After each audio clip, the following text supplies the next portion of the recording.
Pinglish Tral, the beautiful village of our Tral, which has given birth to Sufis, Sajis and poets. یہ گاؤں ہمارے ترال کے بڑے گاؤں میں شمار ہوتا ہے۔ یہ گاؤں ترال کی جنوب کی طرف 1 کلومیٹر دوری پر واقع ہے۔ اس گاؤں میں بہت چیزیں ہیں دیکھنے لائق، تو چلیے کرتے ہیں آج کے اس ولاگ میں ایکسپلور پنگلیش ترال کو۔ السلام علیکم دوستو، امید کرتا ہوں کہ آپ سبھی لوگ اچھے سے ہوں گے، مزے میں ہوں گے۔ اللہ آپ سب کو سلامت رکھے۔ آج ہمارے مشن کا ہے 7واں دن اور آج میں آیا ہوں ترال کی ایک اور خوبصورت جگہ، ایک اور خوبصورت گاؤں میں جس کا نام ہے پنگلیش ترال۔ تو چلیے سب سے پہلے ہم لوگ جانتے ہیں کہ اس کو یہ پنگلیش نام کیسے پڑا ہے۔ پنگلیش گاؤں میں چشموں کی بہتات ہے۔ ان میں سے ایک چشمہ ایسا ہے جو کہ گاؤں کے ولی پورہ محلے میں موجود ہے، جو کہ پنگل ناگ کے نام سے مشہور ہے۔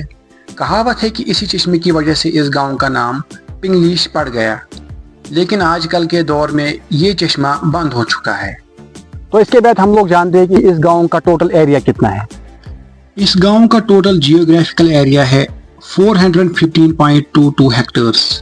اس گاؤں کے مشرق میں گجر بستی ہے، مغرب میں چڑبگ، جنوب میں شکارگا اور شمال میں قصبہ ترال موجود ہے۔ اس کے بعد ہم لوگ بات کرتے ہیں کہ اس گاؤں میں کتنے چشمے ہیں۔ جیسے کہ میں نے ویڈیو کے سٹارٹنگ میں ہی بولا کہ اس گاؤں میں بہت سارے چشمے ہیں۔ یہ والا چشمہ جو آپ لوگ دیکھ رہے ہو، یہ لون مسجد کے پاس، اس چشمے کا نام ہے امیر سز پکھر۔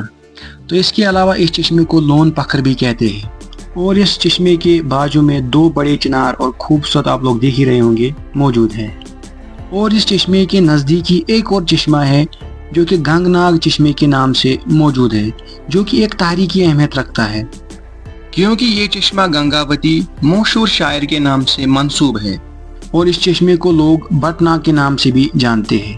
اس چشمے کے آس پاس 6 بڑے چنار ہے اور ساتھ میں ہی ایک مندر، اور ان 6 چنار میں سے ایک چنار ایسی ہے جس کے ساتھ ہی ایک چشمہ چنار کی جڑ سے نکلتا ہے، جس کو لوگ مسلم پکھر کے نام سے پکارتے ہیں۔ اس کے علاوہ ایک چشمہ شکارگا ترال سڑک کے کنارے پر واقع ہے، جس کے بارے میں مشہور ہے کہ یہ چشمہ حضرت امیر کبیر میر سید علی حمدانی رحمۃ اللہ علیہ کے گھوڑے نے کھود کر نکالا تھا۔ اس چشمے کے نزدیک ہی ایک اور چشمہ ہے جو کہ کرال پکھر کے نام سے مشہور ہے۔ کہتے ہیں کہ پرانے زمانے میں یہاں کمار لوگ بستے تھے، اور اس لیے اس چشمے کا نام کشمیری زبان میں کرال پکھر پڑ گیا۔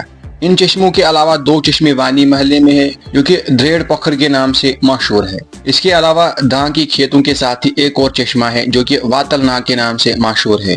ان تمام چشموں کا پانی نہایت ہی صاف اور شفاف ہے، جسے یہاں کے لوگ پینے کے لیے استعمال کرتے ہیں۔ تو اس کے بعد ہم لوگ جانتے ہیں کہ اس گاؤں میں کتنے مسجد پاک ہیں۔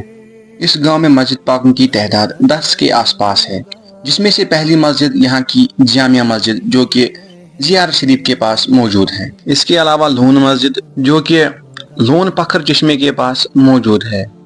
اس کے علاوہ شیخ مسجد جو کہ شیخ محلے میں موجود ہے۔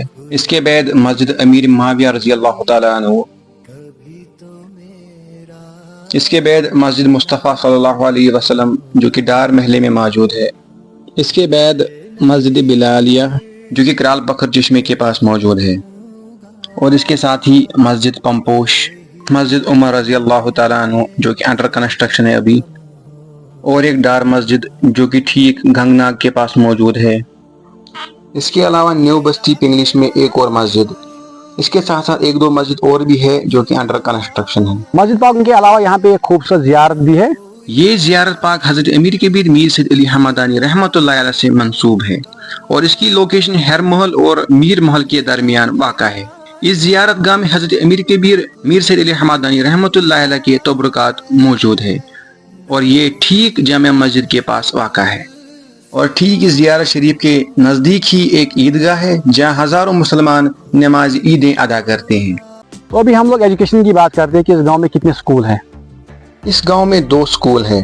پہلا گورنمنٹ گرلز مڈل سکول جو کہ گاؤں کے اوپر کی سائڈ پہ واقع ہے، اور دوسرا اقرا اسلامیہ انگلش میڈیم سکول جو کہ پرائیویٹ سکول ہے۔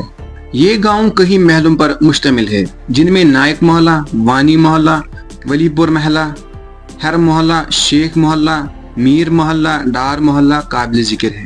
یہاں کی سرزمین نے کئی صوفیوں، بزرگوں اور شاعروں کو جنم دیا ہے، جن میں ملک آہٹ ڈار، رحمان گنئی، گنگاوتی بہت معروف تھے۔